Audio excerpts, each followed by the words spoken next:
এক দিন আগে আপনাদের সাথে হিজিবিজি একটা ড্রয়িং শেয়ার করেছিলাম আমি। আপনাদের হয়তোবা মনে আছে কিনা আমি জানি না।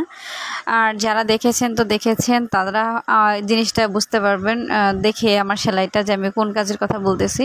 আর যারা দেখেনি তারা কাইন্ডলি একটু কষ্ট করে দেখে আসবেন যে আমি এটা ড্রয়িং আগে দিয়ে দিয়েছিলাম। আর ড্রয়িংয়ের পরে এখন সেলাইটা করব।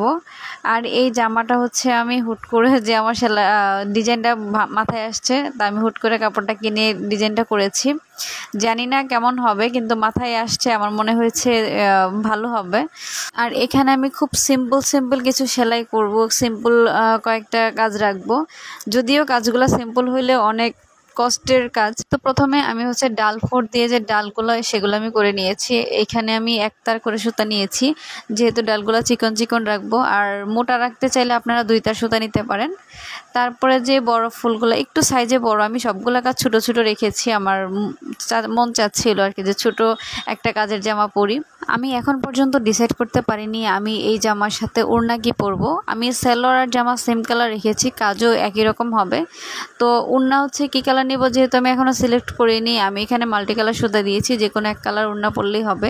আর আমার মনে হয়েছে এটার সাথে হালকা গোলাপি কালার ওড়নাটা নিব, তাই হালকা গোলাপি যে কাজটা একটু বেশি রাখার ট্রাই করেছি। তারপর দেখা যাক, এখনও আমি জানি না।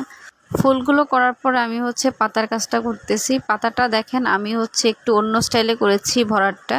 এতদিন পাতা ভরাটটা আপনাদের সাথে যেভাবে শেয়ার করেছি এটা একটু ডিফারেন্ট। আর এটাও খুব সহজ, আপনারা চাইলেই চেষ্টা করলেই পারবেন। আর এই কাজটা আমি ম্যাক্সিমাম করছি ফ্রান্স নোট দিয়ে। আর আমার যেহেতু ফ্রান্স নোটটা অনেক বেশি পছন্দের, তাই আমি এটা দিয়েই একটা জামা করব ভেবেছিলাম। আর সেই ভাবনা থেকেই এই ড্রেসটা আমি ডিজাইন করছি।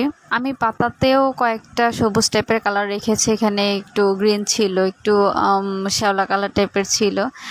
আসলে পাতার সাথে যায় এরকম কয়েকটা কালার দিয়েছি আর কি, 3টা কালার দিয়েছি। আর ফুল যে করছি আমি ফ্রান্স নোট করছি, এগুলো 3-4টা কালার ইউজ করেছি।